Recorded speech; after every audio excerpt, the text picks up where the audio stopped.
Salam əziz şagirdlər, bugün sizlərlə bugünkü OTK, yəni 18 mayda keçirilmiş OTK-nın izahını paylaşacağıq biologiya fənnindən. Vaxt itirmədən keçək izaha. Deməli deyir ki, birinci sualda quş lələklərinin növlərini müvafiq ardıcıllıqla düzün. Burada birincisi qul lələkləridir, ikincisi tiftik, üçüncüsü isə biçim lələkləridir. Bu kitabımızda verilən şəkillə birəbir uyğundur. İkincisi, çiyin qurşağına bilavasitə birləşən borlu sümüklərin sayı. Çiyin qurşağına 2 dənə borlu sümük birləşir. Bazu ilə 2 dənə bazu, yəni. Ayaq pəncəsinə bilavasitə birləşən sümüklərin sayı. Ayaq pəncəsinə birləşib baldır hissə birləşir. Baldır hissəsinin isə 2 dənə, hərəsində 2 dənə sümük, toplamda 4 dənə sümük var. Qamış incik olaraq təbii ki. Və 2-ün üstünə 4 gələndə x, y cəmi edir 6. Sonra törətçisi qamçılar sinifinə aid olmayan protozoozu seçməmizi istəyir. Burada baxırıq, leishmaniyoz qamçılı, liambliya, yuxusesi, trypanosom qamçılıdır. Homoskva selümiyata bunlara aid deyil. Amobiyaz isə deməli, dizenteriya möbüdür. Bu isə qamçılar sinifinə aid deyil. Darwin Galapagos adasında müşahidə etdiyi birəbitdən növlərini müəyyən edin. Galapagos adasında deməli 3 cins 4 növ müəyyən etmişdi. Bizdən nəyi soruşurdu? Növü soruşurdu. Deməli ağac birəbitlənidir, silvidir və yer birəbitlənidir. Bunlar cinslərdir. Amma ağacdana bənzər birəbitdən, ağac birəbitənlərinin bir növüdür. Kaktus yer birəbitəni ilə böyük yer birəbitəni isə yer birəbitənlərinin növüdür. Bu da edir 1, 4, 5, yəni E variantı. Soğanağın kökümsovdan fərqli olaraq əlavə köklər inkişaf edən dibcik adlanan hissəyə malikdir. Bəli, soğanaqda bu. Yəni kökümsovda belə bir şey yoxdur. Digərləri isə ortaq cəhətlər ola bilər. Sonra məktəb dövründə sağlam qızın bədənində minimum neçə sarı cisim yaranar deyir. Məktəb dövründə. Məktəb dövrü bilirik ki 17, 18 yaşa qədərdir. Və bir qızda 11, 10, 12 yaşdan bədəndə ovulyasiya başlayır. Yəni aybaşı sikli başlayır. Və burada bir il ərzində 13 dənə aybaşı sikli olur. Hər aybaşı siklində də bir dənə sarı cisim yaranır. Əgər burada deməli minimum deyirsə, mən əlbəttə ki 12-dən 17-ni çıxaram ki, ən az rəqəmi alam. Bu da eləyər 5 il. 5 il. Bir ildə 13 dənə deməli sarı cisim əmələ gəlirsə, 5 ildə də 5 dəfə 13-üm 65 ədəd sarı cisim əmələ gəlmiş olacaq. Kordanın ömrü boyu saxlandığı balıq. Bu nərə kimlərə aiddir? Burada nərə kimlərə axtaracağıq və uzunburun nərə kimlərə aiddir? Hipokrat barəsində doğru olmayan mülahizəni müəyyən edin. Epidemiologiyanın banisidir, düzdür. Elmin termin elmə daxil etmişdir, düzdür. Temperament haqqında təlimin banisidir, bəli, düzdür. Temperamentin ilk təsnifatını işləyib hazırlamışdı, xeyr. Bunu Galen işləyib hazırlamışdı, ona görə cavab olacaq D. Postembriyal inkişafın qeyri-tam çevrilmə ilə gedən həşərat. Bu əlbəttə ki, baxan kimi bir A variantı olmalıydı. Cavab olacaq A variantı, qeyri-tam çevrilmə. Yəni bu mərhələsi olmur. Sonra insanın ifrazat sisteminin iki əsas bədən boşluğunda yerləşmiş orqan bilavasitə başlanğıc alır. Yəni burada demək istəyir sidik axarları. Sidik axarları başlanğıcını götürür. Böyrək piramidəndən yox. Səs əlbəttə ki yox. Qarın aortasından deyil, nefrondan deyil. Böyrək ləyənindən, bəli, başlanğıcını böyrək ləyənindən. Soxulcanın orta boğumunu en kesində qarın hissəni bel hissədən necə fərqləndirmək olar deyir. Ayaq pərlərinin yerləşməsinə görə xeyir, soxulcanda ayaq pərləri yox idi. Həlqə və uzun nəzərlərin olmasına görə xeyir, bunu da seçə bilmərik. Metanefridlərin sayına görə deyəcək ki, hər boğumda 2 metanefriddir, yəni bunu da seçmək mümkün olmaz. Həlqəvi qan damarına görə xeyir, bundan da seçmək olmaz. Amma sinir düyünlərinə görə seçə bilərik. Çünki bilirik ki, sinir düyünü qarın sinir zənciri ilə gedir. Yəni bir hissədə sinir düyünü yoxdur. Sonra 12. İnsanda şərtsiz reflekslərin mərkəzi yerləşmir. Əlbəttə ki, beyin qabığında yerləşməz. Çünki şərtsizdir və biz bunu idarə etməyimiz yəni olmaz. Ona görə beyin qabığında yerləşmir. Təbii qruplaşmaların növ müxtəlifliyinin azalması ardıcıllığını müəyyən edin. Burada siz əsas nəyə diqqət edəcəksiniz? Yəni növ müxtəlifliyi odur ki, orada olan canlılar o mühitə uyğunlaşmasına görə. Məsələn, burada e, mühitə uyğunlaşıb daha doğrusu çoxalmasına görə. Məsələn, burada deyəcək ki, tayqa meşələri. Tayqa meşələri əsasən yeniyarpaqlıdan yəni təşkil olunub. Yeniyarpaqlı meşələrdir. Burada növ müxtəlifliyi azdır. Sonra qarışıq meşələr. Burada mülayim iqlimdədir. Burada da növ müxtəlifliyi nisbətən azdır, yəni ən çox deyil. Amma tropik meşələrdə artıq ən zəngin növ müxtəlifliyinə malikdir. Yəni mühit o qədər uyğundur ki, ən zəngin növ müxtəlifliyi deyəcəyik 3-dədir. Ondan biraz aşağı əgər götürsək, deyəcəyik qarışıq meşədir. Ondan da nisbətən aşağı deyəcəyik tayqa meşələrdir. Amma Alp çəmənlikləri artıq burada ekstremal şəraitlidir. Yəni ki, növ müxtəlifliyi burada daha az olur. Ona görə ən sonuna da Alp çəmənliklərini qoyacaq. Necə oldu? 3, 2, 1, 4. Bəli, burada da C variantı. Qram müsbət bakteriyaları qram mənfi bakteriyalarından fərqləndirən əlamət. İlk öncə qram müsbət və qram mənfi bakteriyalar haqqında kiçik bir məlumat keçək. Deməli, qram müsbət bakteriyalar dedik, qram mənfi bakteriyalarından nə ilə fərqlənir və nədir? Ümumiyyətlə, qram mənfi bakteriyalarının xarici membranında zilal və lipopolisaxaridlər olur. Amma qram müsbət bakteriyalarında isə həm zilalı olur, həm də deməli pH turşusu olur. Və bu pH turşusu gedir glikoproteidlərlə birləşmələr əmələ gətirir. Və burada həmin bu glikoproteidlərlə birləşərkən glikan molekulları çoxlu pərdə əmələ gətirir. Bu da hüceyrə divarında təxminən 40-a qədər qat deməkdir. 40-a qədər qat əmələ gətirir. Yəni burada əslində səthi zülallara, səthi strukturlara, zülallara aiddir. Bu ikisinə də aid olacaq. Mitoz yolu bölünmə, yəni mitoz bölünmə yoxdur, bakteriyadır. Hüceyrə divarında glikan molekulu 1 və ya 2 qat əmələ gətirir. Bu ümumiyyətlə mənfiyə aiddir, amma bizə aiddir ki, lazımdır ki, müsbət, yəni nə fərqlənir? Müsbət necə fərqlənir mənfidən? Yəni bu C mənfiyə aiddir. D-də isə hüceyrə divarının glikan molekulları 40-a qədər qat əmələ gətirir. Bəli, bu müsbət, qram müsbət bakteriyalarında. Sonra səthi strukturlar əslində tam tərsi. pH turşusu daxildir qram müsbət. Sonra 15-ci. Arachnodakteriya xəstəliyini müəyyən edən geninin formalaşmasının ən çox pozulduğu toxuma qrupunun əsas xüsusiyyəti nədir? Burada birləşdirici toxuma deməli qrupu pozulur. Burada da birləşdirici toxumanın əsas xüsusiyyəti odur ki, əsasən hüceyrə arası maddə çox olur. D bəndi.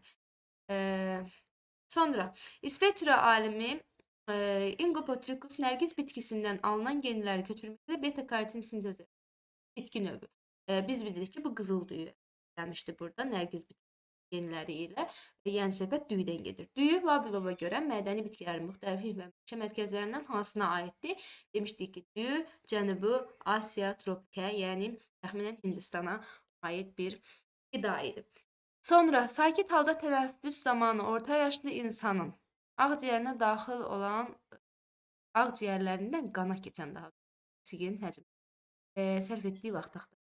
Nə edəcək? Burada əvvəlcə baxaq görə bu nə qədər tənəffüs hərəkəti. Bir tənəffüs hərəkətində deyəcək ki, neçə 25 milli. Mən bunu çevirməni sonra axırda etməyi düşünürəm. Hələ ki milli ilə gedək. Sonra X tənəffüs hərəkətində də 1 litr axı deyir. Litrim 1000 millidir. Ona görə 2000 milli deyəcəyik ki, burada qana oksigen keçibdir. X-i buradan tapıram ki, X edir təxminən 25 bir dəfə 100, 2 vuraq 40, 80. Deməli, 80 tənəffüs hərəkəti olubdur. Bir dəqiqədə 16 tənəffüs hərəkəti ediriksə, 80 tənəffüs hərəkətində x dəqiqədə edərik və x-im olacaq 5 dəqiqə. Buğdanın mürəkkəb sümbülünün çiçəklərində deyir dişici yağcıqlarının sayı x-dir. Çiçək yağlığını təşkil edən bitişik olmayan strukturların elementlərinin sayı 30-dur. Və x-i tapırıq. Deyir, sümbülün çiçəklərində çiçək yağlığını təşkil edən deyir. Yəni burada düstur əvvəlcə düşünülür ki, Ç 2 üstə gələk 2 idi. Yəni mötəzədə, yəni x-i bitişik idi, x-i sərbəst idi. Və burada da bitişik olmayan, yəni bu 2 dənəni nəzərdə tutur. Keçinə dişçi yazmamıza ehtiyac yox. Buradan nə edəcəyik? Deyəcək ki, bir çiçəkdə 2 dənə bitişik olmayan varsa, x çiçəkdə 30 dənə bitişik olmayan struktur var və x-in bərabər olacaq 15 dənə çiçəyə. Və bilirik ki, buğda, yəni taxıllar 2 ağızcıqlıdır və 2 ağızcıqlıdırsa, o zaman 15-i də 2-yə vuracağıq, eləyəcək 30. Cavab olacaq C. Sonra 19-a baxaq. İnsanda hissi neyronların cisimləri yerləşir. Bilirdik ki, hissi neyron mərkəzi sinir sisteminə daxil olmur, yəni cisimləri və kənarda sinir düyünlərinin əmələ gəlməsində iştirak edir. Daxili orqanların yaxınındakı sinir düyünlərində, bəli, sinir düyünü varsa ümumiyyətlə götürür. 1. Baş beyin yarımkürənin qabığında, xeyr, qabıq boz maddədir, boz maddənin əmələ gəlməsi. Onurğa beynin ağ maddəsi heç ağ maddənin əmələ gəlməsində iştirak etmir. Ağ maddənin əmələ gəlməsində aksonlar iştirak edir. Bizə lazımdır cisimlər. Daxili orqanların divarında yerləşən sinir düyünlərində bəli cavab olacaq və onurğa beynin boz maddəsini də buradan görüb zaten avtomatik sildik. 1 və 4 C variantı. Eukaryot hüceyrənin hansı strukturunda sxemdə təsvir olunan proses gedə bilər? Yəqin ki, bu mənadadır. Deməli, burada DNT zəncirinin ikiləşməsini görürük DNT polimerazı ilə və bu harda gedə bilər? Təbii ki, DNT-nin olduğu yerdə. Xloroplastda olacaq, bəli, amma endoplazmatik şəbəkədə DNT yoxdur. Golgidə DNT yoxdur. Yenə Golgi yerə DNT yoxdur. Ribosomda RNT-dir, DNT yoxdur. Artıq növbədə DNT var, mitoxondriyada və xloroplastda DNT var deyəcəyik. Sonra Euler-Venn diaqramına əsasən 21-ci sualdayıq və uyğun olan bəndə deyir, müəyyən edin. Laminaria, porfira və hər ikisini. Necə, çoxalması prosesində nəsin növbələşməsi baş verir deyəcək. Burada hər ikisində, yəni hər ikisi çox hüceyrəli yosunlara aiddir. Hər ikisinin çoxalmasında nəsin növbələşməsi var. Sonra tallomu lövhə şəkillidir. Bu porfiradır, tallomu lövhə şəkillidir. Rəng daşıyanda müxtəlif pigmentlər rast gəlinir. Bəli, biri qonurdur, biri qırmızı. Hər ikisində də xloroplast var. Deməli, müxtəlif pigmentlərdir. Aydın olacaq ikisinə də. Sonra qonur yosunlar şöbəsinə aiddir, laminari. Tallomu lent şəkillidir, yenə laminari.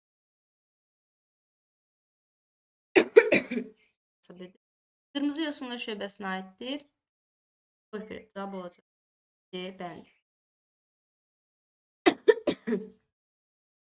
Sonra 22-ci suala gəldikdə. Pavlova görə mədəni bitkilərin mənşə mərkəzlərinin müəyyən olunmadığı, lakin müasir tədqiqatlara əsasən belə bir mərkəzin yerləşdiyi qitə qalıqlarını tapılan insanlar. Yəni, Avstraliyada, söhbət Avstraliyadan gedir və burada kromanyonlar tapılır. Kromanyonlar da çənə malik edir.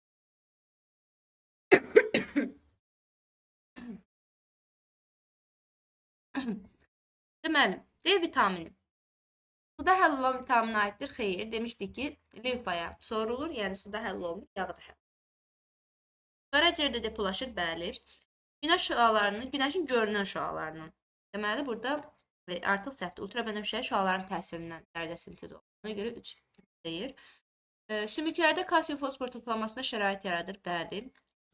Çatışmadıqda osteomaliyasiya xəstəliyi yaradır, bəli. Böyüklərdə çatışmadıqda osteomaliyasiya xəstəliyi yaradır. Kiçiklərdə raxit. Bitki mənşəli qidalarda daha çox olur, deyir. Deməli, 2, 4, 5. Cavabımız olacaq 2, 5. Sonra 23, 24'e baxaq. Qara gözlü valideyn nigahında mavi gözlü uşaq dünyaya gəlmişdi. Qara gözlü valideynlərə əvvəlcə mən yazıram ki, böyüyə, Rus, kiçiyə. Və əlbəttə ki, ortaya mavi göz çıxdığına görə bunların heterozigot olduğu avtomatik olaraq mən bilirəm. Bu şəkildə deyəcək ki, mavi gözlü bir uşaq dünyaya gəldi. Və indi digərlərini yazaq. Böyüyə və 2 də böyüyə A. Deməli, burada deyir ki, bu ailədə qara gözlü oğlanların doğulması ehtimalı neçə faizdir?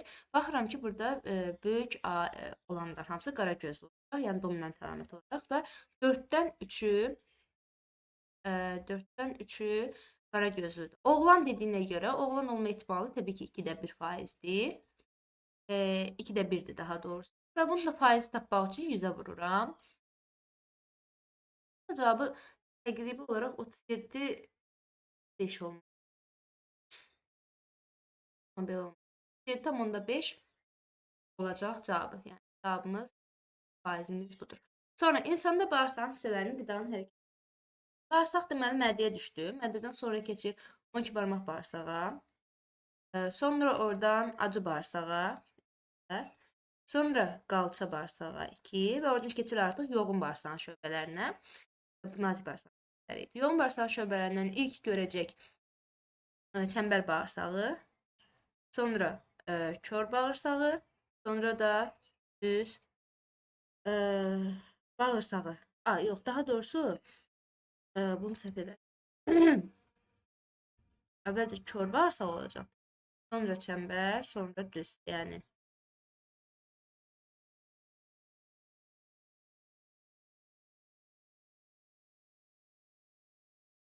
əvvəlcə necə oldu? 6, 12 barmaq, acı, qalça, kör, çəmbər, düz. Aha, düz. İndi düz oldu.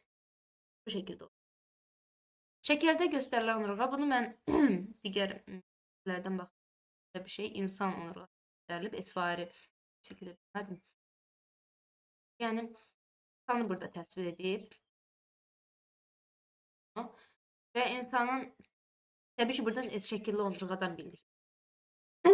Deyir ki, canlılarda araq sahibi ola bilər. Onurğaya malik, göstərilən onurğaya malik canlılar aralıq sahibi ola bilər. İki soliterin əsas sahibidir insan. Qaraciyər sordusunun əsas sahibidir.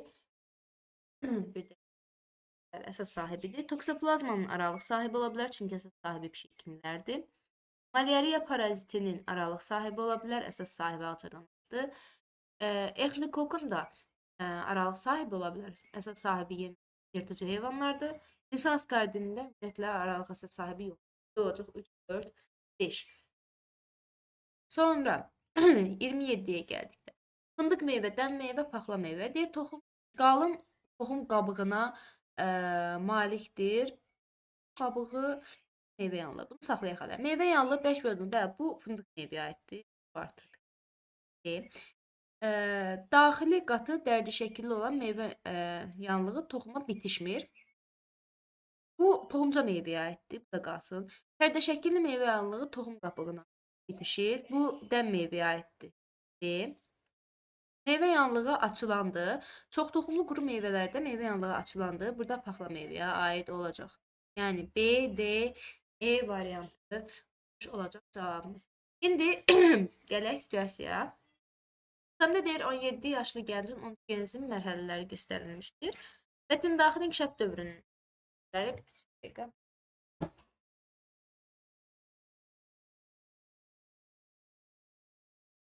deməli, mətin daxili inkişaf dövrünün mərhələləri birinciyə aiddir başlanğıc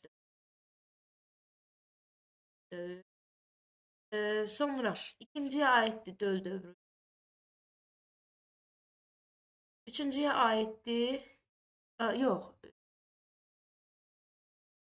İkinciyə aiddir düşeyim dövrü. Fikrim.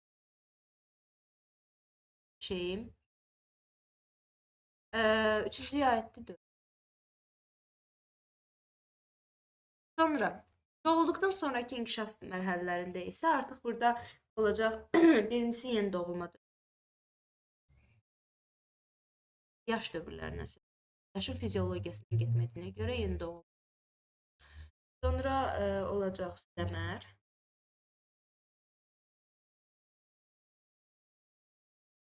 Sonra olacaq yeni doğulma, bağça.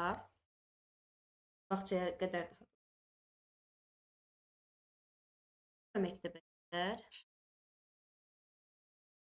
Sonra da olacaq dövrü. Bu şəkildə qısa kodlarla da saxlayaq və deyək. Burada bir şey deyim. Yaş dövrləri dediyinə görə biz bu şəkil gördük. Amma yaş fiziologiyası desəydə, yaşın fiziologiyası, o zaman gənclik, yetkinlik, ahıllıq, qocalıq və uzunömürlük olaraq. İndi devam edək. Birinci mərhələnin başladığı orqan, birinci mərhələmiz başlanğıc dövrdür. Başlanğıc dövrün başladığı orqan uşaqlıq borusudur. Başa çatdığı orqan dedikdə isə artıq o düşeymə çevrilir. Düşeymə də uşaqlıqda çevrilir. Yəni uşaqlıq da artıq var. Uşaqlıq borusu, uşaqlıq. Neçə dedik biz? 28, 29-a bax. Gəncdə ikincili cinsi əlamətlərin meydana çıxdığı inkişaf dövründən bilavasitə əvvəlki dövr deyir. İkincili cinsi əlamətlər nə vaxt çıxır? Məktəb dövründə və ondan əvvəlki dövrdə bizdə məktəbə qədər dövrdür. Nə deyir burada? İlk nömrəsi 4, adı məktəbə qədər, davam etmə müddəti məktəbə qədər dövr 3 yaşdan 6 yaşa qədər davam edir. Yəni bu da edir 3 il. Bu şəkildə. Birinci, ikinci və üçüncü mərhələləri, dövrlərin adları nə olacaq? Başlanğıc dövr, sonra ne olacaq? Düşeyim. Burada yazılmış yeni şeylerdir. Düşeyim. Üçüncü de olacaq. Göl. Görək bizdən nə istəyir? Sonra deyir bunları davam etmə müddətinin azalması ardıcıllığına ən az başlanğıc dövrü olacaq. 4-5 gün çəkir. Ondan sonra düşeyim dövrü 2 ay. Göl dövrü isə ən uzundur. Bu da 7 ay çəkir. Deyir ki azalması ardıcıllığı təbii ki 3, 2, 1. Bu şəkildə. Deməli, bacardığım qədər izah etdim. Təbii ki, cavablar çıxmayıbdı, amma ola bilər ki, mənim də diqqətim dərsə yayılsın dedim. O şəkildə təbii ki, aşağıda şərhlər qismində bildirə bilərsiniz və düzəldə bilərəm. Təşəkkür edirəm.